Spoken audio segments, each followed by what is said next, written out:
La idea de aquí adelante es, voy a mostrarles cómo llegamos a esta fórmula, sobre todo para que quede en el video la explicación, en caso de que usted no pueda ir al libro, pues por lo menos en el video tenga la explicación. Y con esto, lo que resta de clase, vamos a acabar el capítulo 5. Entonces estaríamos acabando el capítulo 5 hoy y para el jueves de la otra semana es que haríamos la evaluación de este capítulo que estamos acabando hoy. Entonces lo que voy a hacer ahora es obtener esta fórmula, explicarles cómo se llega a esta relación para que logren ver la física que hay detrás de esto y lo puedan tener presente, ¿verdad? Para que no veamos las cosas tan simplemente como esa es la fórmula ya. Entonces, insisto, este es el resultado al que vamos a llegar y lo que queremos ahora es demostrar cómo se llega a ese resultado. Antes de empezar con eso, voy a insistir en algunas cosas del resultado. Observen que aquí está VD. ¿Qué era VD? VD es el potencial al que se exponen los dos electrodos que desvían. Y eso desde luego puede ir cambiando. Y aquí lo vemos. Pero esta distancia L pequeña, que tenemos por aquí, esta distancia L pequeña, recordemos que es el ancho de los electrodos. Y luego esta distancia L grande es la distancia desde los electrodos hasta la pantalla.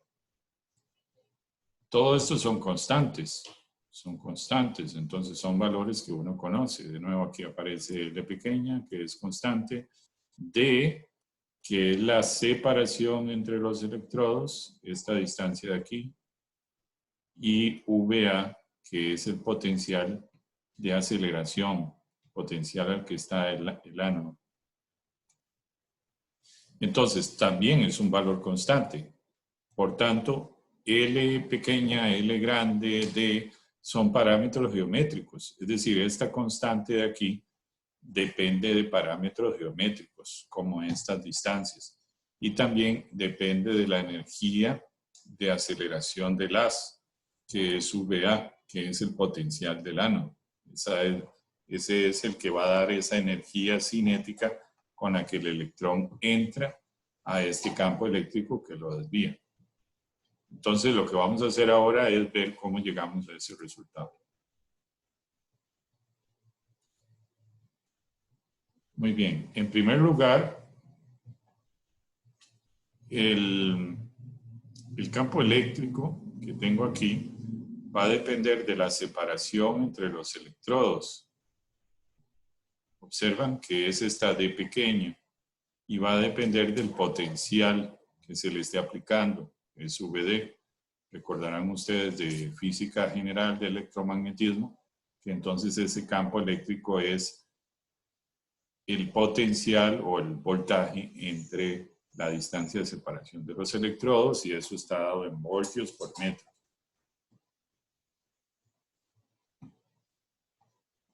Luego, si analizamos tema de fuerzas, recordemos aquí en el dibujo que la fuerza que siente el electrón es una fuerza hacia abajo. Es una fuerza hacia abajo. Para efectos nuestros, y aquí lo representan, aquí tengo el Y y aquí tengo el X. Entonces, la fuerza está en la dirección de menos Y, porque la fuerza que siente el electrón es opuesta al campo eléctrico.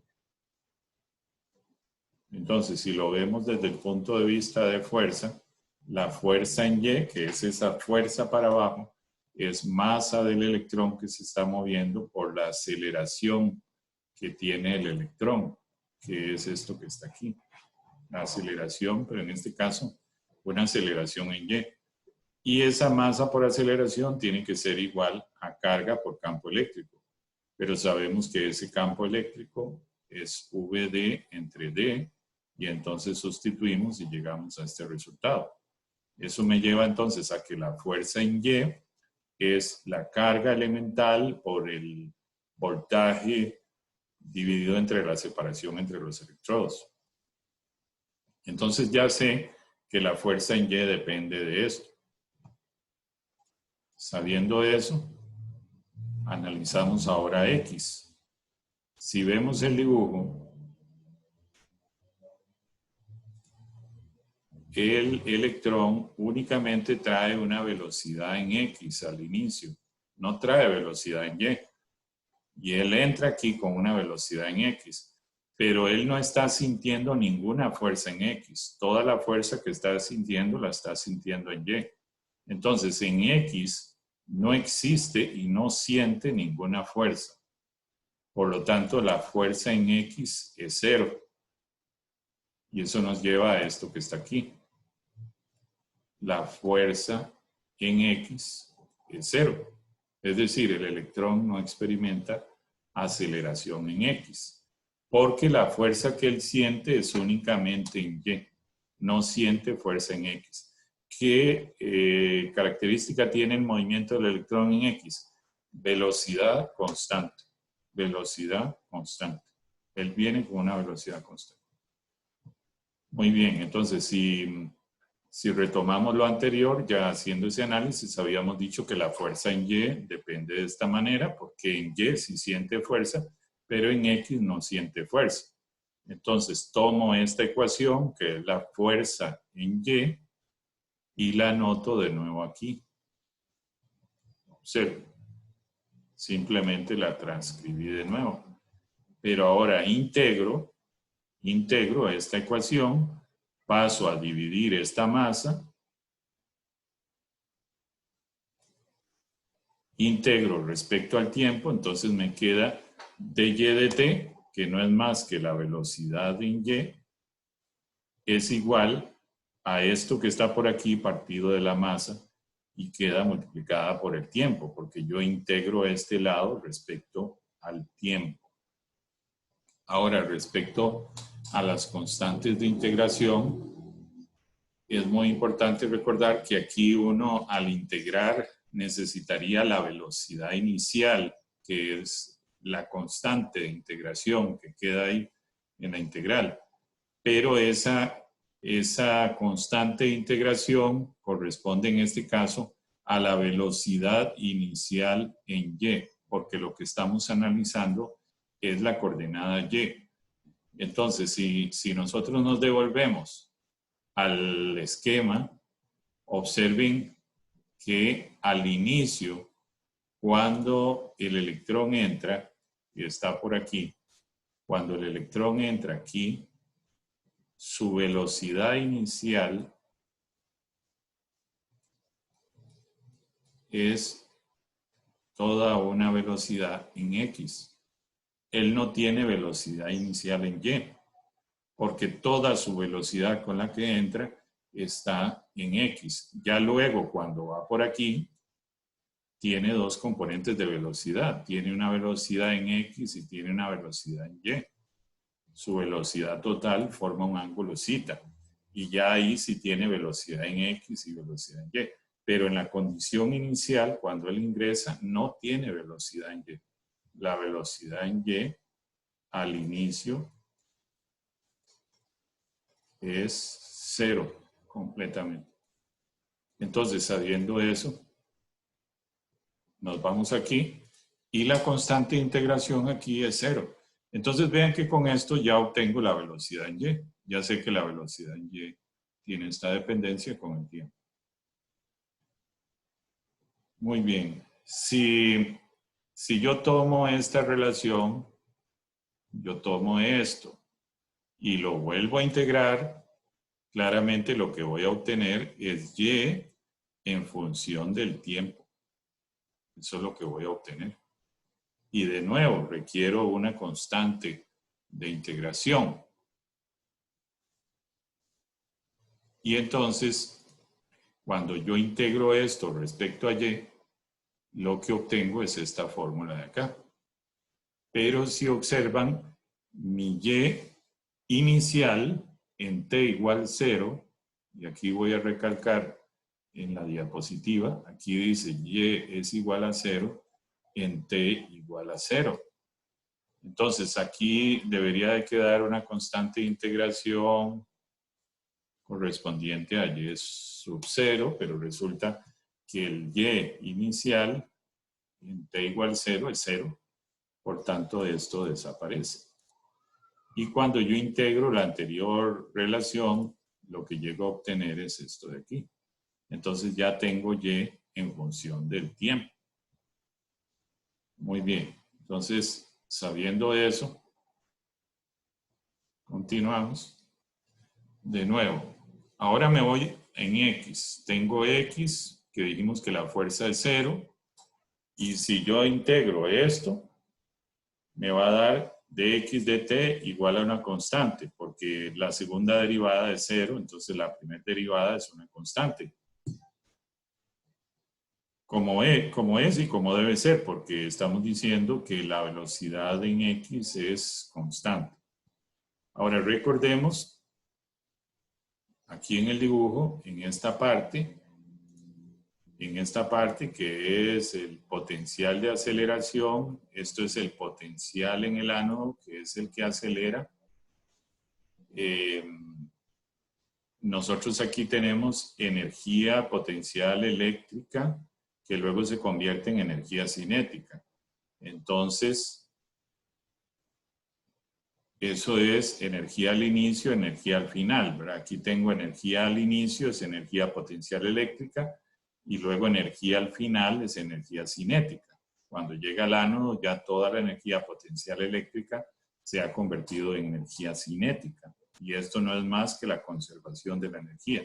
Pero esta formulita me permite a mí despejar V sub 0. Entonces yo podría encontrar cuánto es V sub 0 en términos del potencial de aceleración y de la masa del electrón y demás.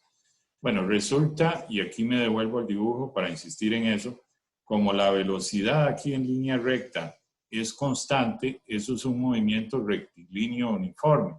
Y recordarán ustedes de física 1 que en un movimiento rectilíneo uniforme, la distancia es igual a la velocidad por el tiempo. La distancia recorrida. ¿Cuánto es la distancia recorrida? L pequeña. ¿Por qué L pequeña? Porque la distancia que recorre es esta distancia L pequeña, desde que entra hasta que sale. Esa distancia L. Eso sería como el tiempo de vuelo ahí dentro donde siente la fuerza eléctrica. Entonces, ese tiempo de vuelo es distancia entre velocidad. La velocidad, esta velocidad que tengo aquí, yo la obtengo de la conservación de la energía. Simplemente despejo esto y obtengo la velocidad. Y entonces despejo o sustituyo más bien esta velocidad aquí, que viene a ser ya puesta, no en fracción rigurosamente aquí, como este resultado. Entonces ya tengo el tiempo de vuelo. Pero si me voy a una de las fórmulas que tenía antes, decía la velocidad en y, como una función del tiempo. Bueno, entonces yo podría, sabiendo ya el tiempo que transcurrió desde que entró a los electrodos de desviación hasta que salió de los electrodos de desviación, que es este tiempo, puedo sustituir ese tiempo aquí. Y al sustituir, obtengo la velocidad en y, pero cuando sale de los electrodos de aceleración. Es decir, es la velocidad justo aquí. La velocidad en y que tiene aquí, cuando salió de los electrodos de aceleración. Entonces con eso ya tengo la velocidad en y al final, que es cuando sale de los electrodos. Y entonces habíamos encontrado esta formulita que me daba y en función del tiempo, pero yo ya sé que ese tiempo es el tiempo de vuelo mientras está entre los electrodos. Entonces yo podría sustituir ese tiempo, que es esta fórmula, y encontrar el Y, la distancia recorrida en Y, al salir de los electrodos. Y es este resultado que vemos aquí. Entonces me devuelvo para representarla en el esquema. Es esta distancia. Esta distancia de aquí es lo que llamaríamos YF o Y final, que es la distancia, la caída que tuvo en Y justo al instante de salir de los electrodos. Entonces, muy bien, eso ya me lleva a este resultado. Ya tengo el Y que se desplazó por culpa de la fuerza eléctrica. Y entonces, aquí nos vamos de nuevo al dibujo. Voy a tratar de hacer este dibujo lo mejor que se pueda. Me concentro aquí justo en el instante de que abandona donde siente el campo eléctrico. Aquí hay una velocidad, pero esta velocidad, voy a ponerlo aquí, tiene dos componentes. Tiene una componente en X y una componente en Y. La componente en Y es justamente la velocidad VYF, que es la velocidad cuando sale. Y la velocidad en X era una velocidad constante, que es V sub 0. Entonces podemos sustituir esto según la relación que obtuvimos antes y llegamos a este resultado. Podríamos cambiar este V sub 0 por la formulita que nos da la conservación de la energía y entonces llegar a este resultado de aquí.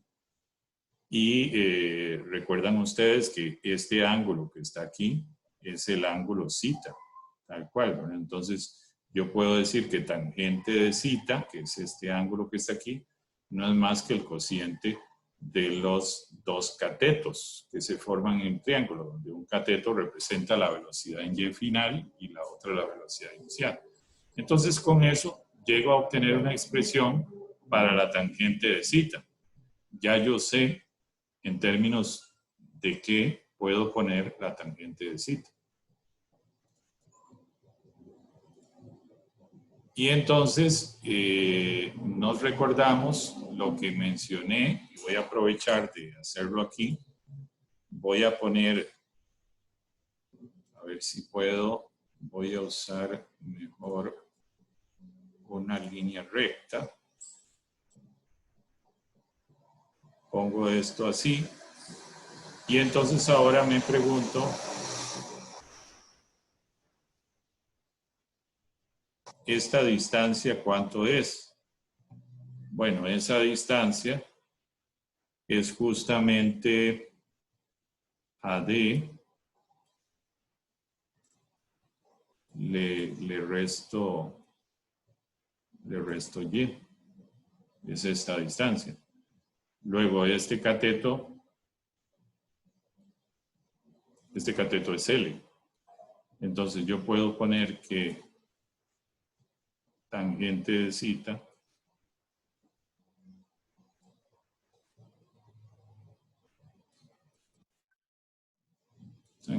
zeta es opuesto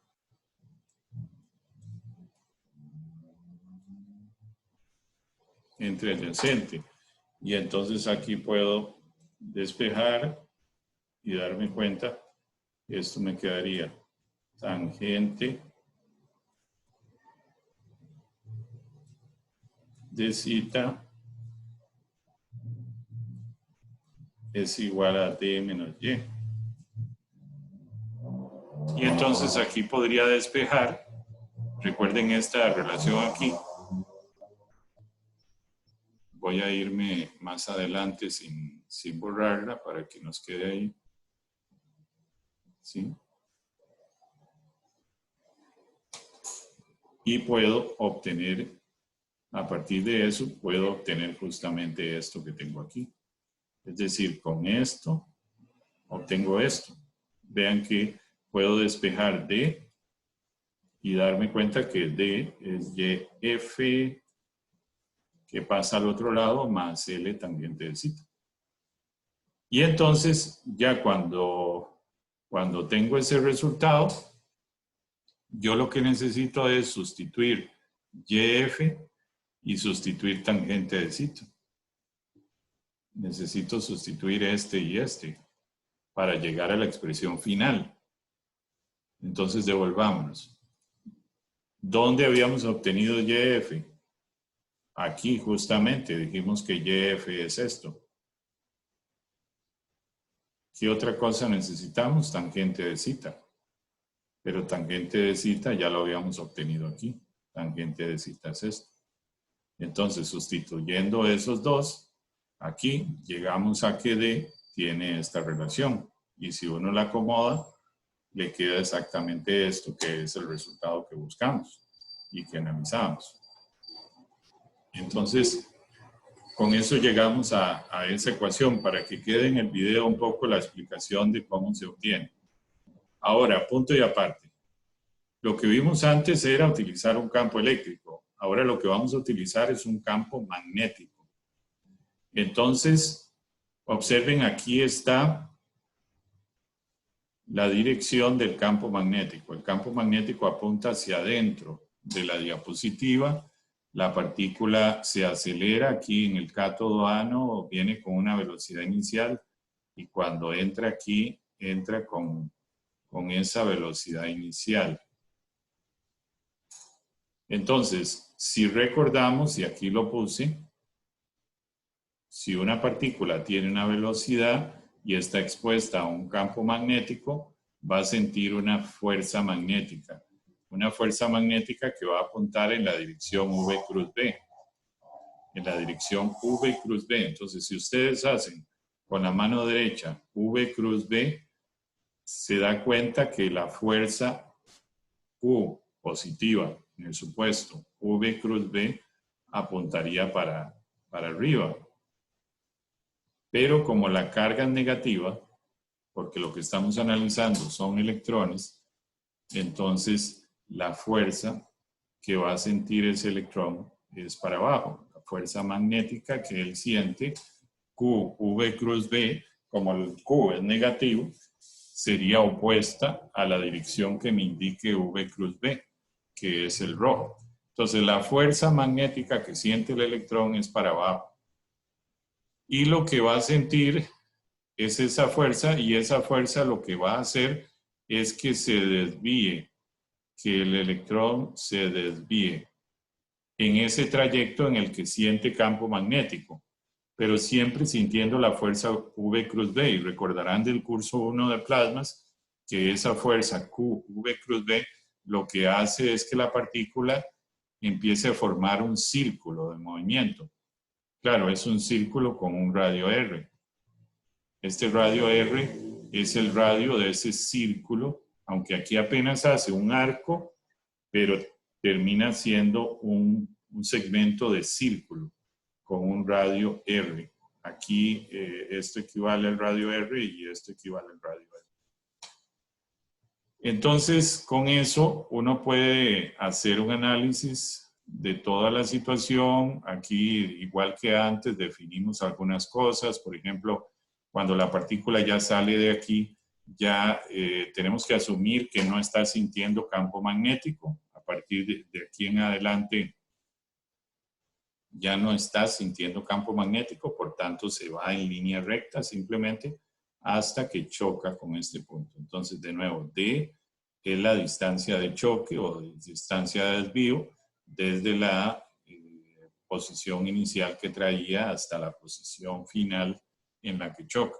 Luego L grande, al igual que el caso anterior, es esa distancia desde donde sale, ya no siente la fuerza magnética hasta la pantalla. Y es cuánta distancia cayó por culpa de la fuerza magnética. El ángulo zeta, que es el ángulo de desvío, que aquí de nuevo podemos hacer un análisis trigonométrico y darnos cuenta que podemos dibujar de nuevo. Aquí quedaría este cateto de aquí, que de nuevo sería D menos Y. Y de nuevo yo podría obtener tangente de zeta como D menos Y entre L. Y ahí tener el valor de tangente de zeta. bueno, nos vamos directo al resultado para no alargar más esto. Esa distancia de desvío, que es la que está aquí, el resultado después del análisis, lo que se obtiene es esto.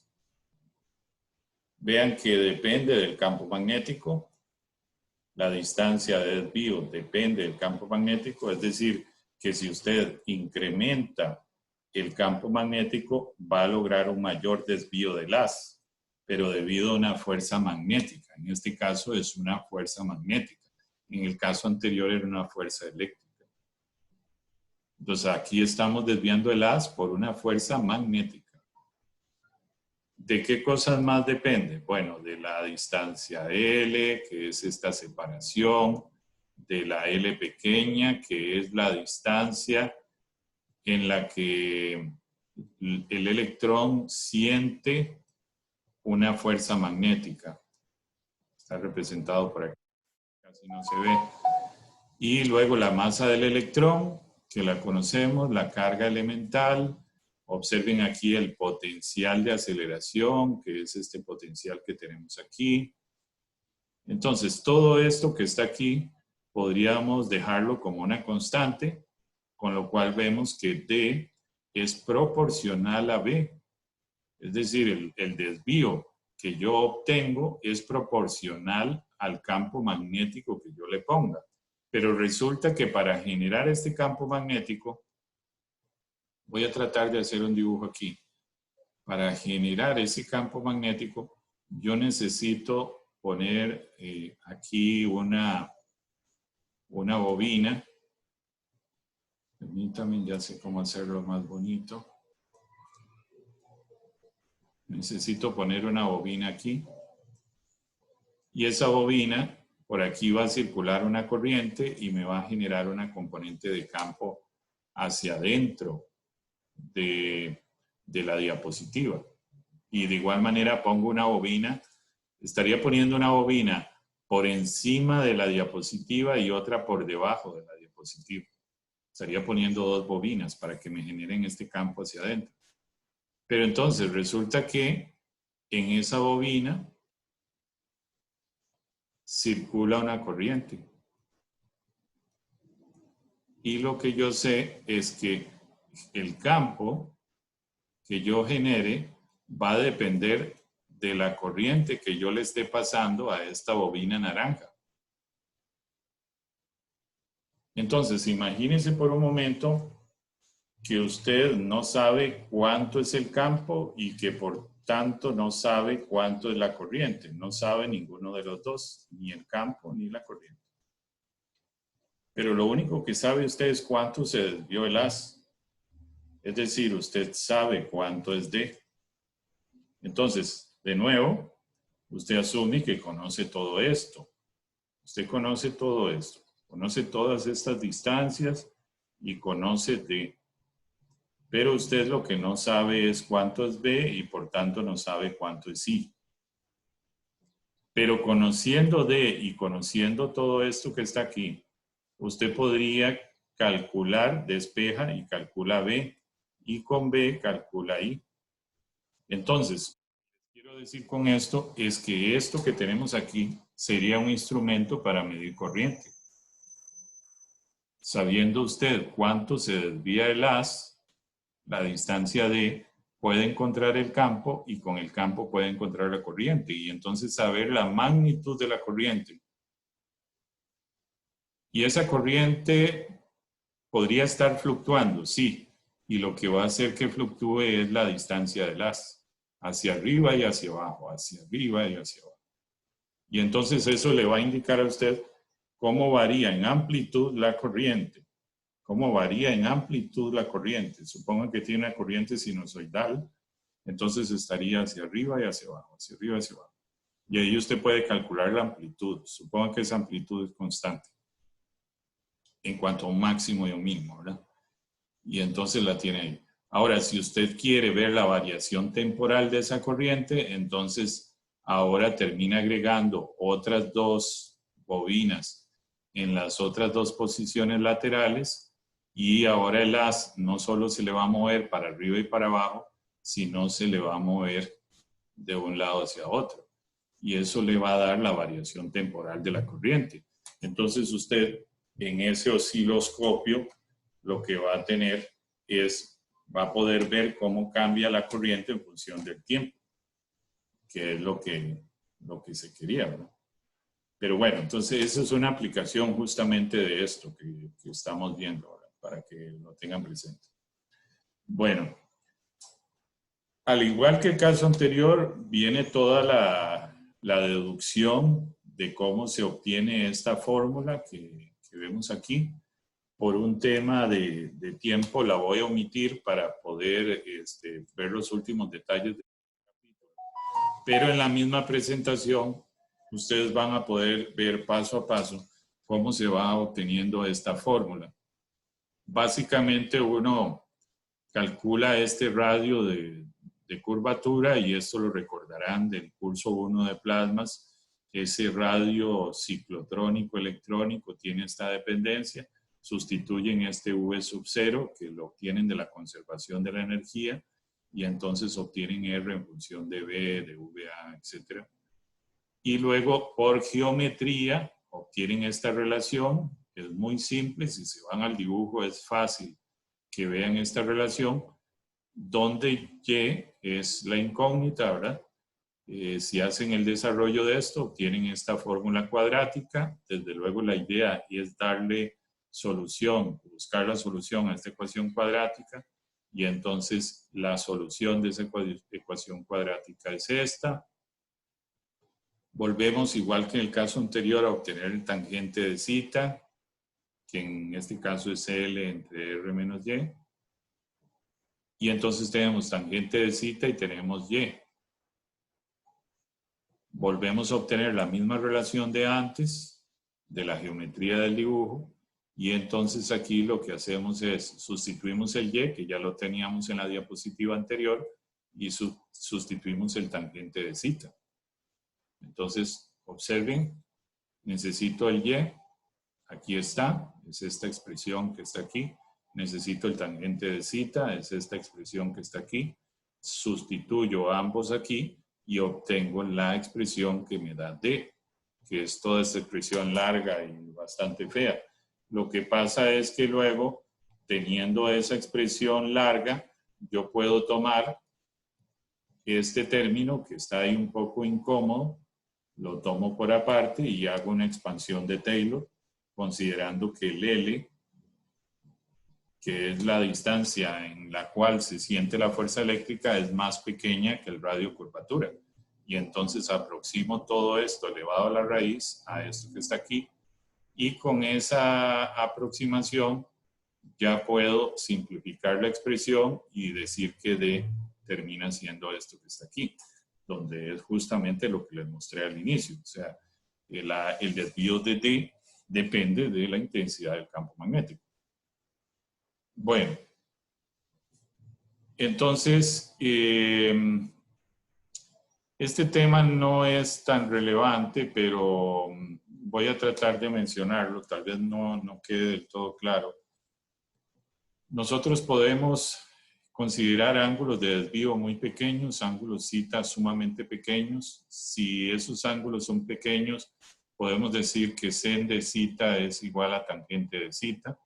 Bajo ese supuesto, el seno y la tangente son aproximadamente iguales. Si ven la geometría ustedes de esto, sen de zeta, viendo que zeta es este ángulo, sería cateto opuesto entre hipotenusa, o sea, L pequeña entre R. Y como sen de zeta y tangente de zeta son iguales, yo puedo tomar que tangente de zeta es esto de aquí, donde tengo que recordar que VD entre D es, por definición, el campo eléctrico. Entonces eso me lleva a esta formulita que está aquí. O sea, esto es igual a esto. Y entonces, teniendo eso, tengo una relación donde esto lo igualo a esto. y es lo que tengo aquí abajo. Esto lo igualo a esto, entonces tengo una relación entre E y B. Si vemos con cuidado, ya acomodando términos, lo que nos queda aquí, este término corresponde a la velocidad del haz, y entonces lo representamos aquí. Y al final vemos que entre E y B queda una relación lineal donde el término o la constante, en este caso, de proporcionalidad es la velocidad del haz, la velocidad que traía, tal cual. Y entonces yo puedo considerar que tanto el campo eléctrico como el campo magnético me desvían por igual, un ángulo zeta, cualquiera de los dos, y eso me lleva a poder representar gráficamente, como ven, esto es una relación lineal entre campo eléctrico y B. Si yo lo grafico linealmente, pues me va a quedar así. No voy a hablar de este tema porque me llevaría mucho tiempo, y desde luego al no explicarlo no lo vamos a incluir en la evaluación. Quiero, para terminar, para ir terminando, mencionar, y lo que voy a hacer en la clase del jueves es retomar esto. Cuando yo diseño haces, pues tengo que tener mucho cuidado en que mi diseño no le suceda esto, que los rayos o las líneas de trayectoria de los electrones terminen impactando en el ánodo, porque esto va a erosionar el ánodo y va a hacer que el haz pierda potencia. Entonces, parte del proceso de optimización es lograr evitar que el haz choque contra el ánodo. Esta situación que está representada aquí hay que evitarla. De igual manera, hay que evitar una situación como esta. Aquí tenemos el ánodo, aquí tenemos el cátodo. Este es el emisor de electrones. Los electrones vienen por acá, pero tenemos una situación donde por la geometría que se eligió, vemos que las trayectorias de los electrones se abren. Entonces lo que vamos a tener es un haz muy disperso, que eso no es conveniente. Para la mayoría de aplicaciones necesitamos un haz muy focalizado. Entonces esto sería una situación a evitar también, porque estaríamos haciendo que los electrones se desvíen. Lo ideal entonces sería esto, tener un cátodo o un ánodo donde muy bien tengo un campo eléctrico en medio y los electrones salen en una trayectoria perfectamente recta. Una geometría que garantiza eso y que evita que los electrones impacten el ánodo es esta que ustedes ven aquí. Aquí está el emisor, salen los electrones, observen las líneas de campo eléctrico, la geometría que tienen. Resulta que si uno le da esa geometría a los electrodos, las líneas de campo toman esta forma y eso garantiza que los electrones sigan una trayectoria bastante paralela y entonces no tenemos un haz abierto y desviado. Así entonces, aquí lo que tenemos representado es esta región, es el haz. Aquí estaría imaginariamente el cátodo y tendríamos el ánodo. Y entonces, si yo logro garantizar que el potencial eléctrico entre esa distancia del cátodo y el ánodo siga estas trayectorias, por decirlo así, o sea, imaginariamente, suponga por un momento que pone electrodos imaginarios con este potencial que se indica aquí, usted lo que va a lograr es un haz perfectamente colimado, perfectamente alineado, que va a salir completamente paralelo. Aquí pueden ver otra configuración. Este es un electrodo, este es otro electrodo. Vean aquí los valores del potencial eléctrico en distintas posiciones. Vean la geometría de los electrodos y que en este caso son 3. De esto vamos a hablar en el capítulo 6 más a profundidad. Vean que aquí está el plasma, del plasma extraigo las partículas, siguen estas líneas, que es lo que llamaríamos los rayos, y vean cómo pasa perfectamente entre los electrodos sin chocar con ellos, que eso es lo que buscaríamos. Una cosa final también, yo puedo focalizar un haz. Observen que aquí estos dos electrodos están conectados a un mismo potencial y por aquí tengo un electrodo central a un potencial positivo. Entonces el electrón viene, se siente atraído por el potencial positivo, se desvía, pero luego se va a sentir atraído por este potencial, que imaginemos por un momento que es negativo. Entonces él de nuevo toma una trayectoria hacia abajo y eso hace que se focalice el haz. Entonces logramos focalizar el haz. Esto es una manera de enfocar el haz mucho más. Y es lo que llamaríamos un lente electrostático. Esto es un lente electrostático. Bueno, muy bien. Esto sería, vamos a ver, voy a pausar ya la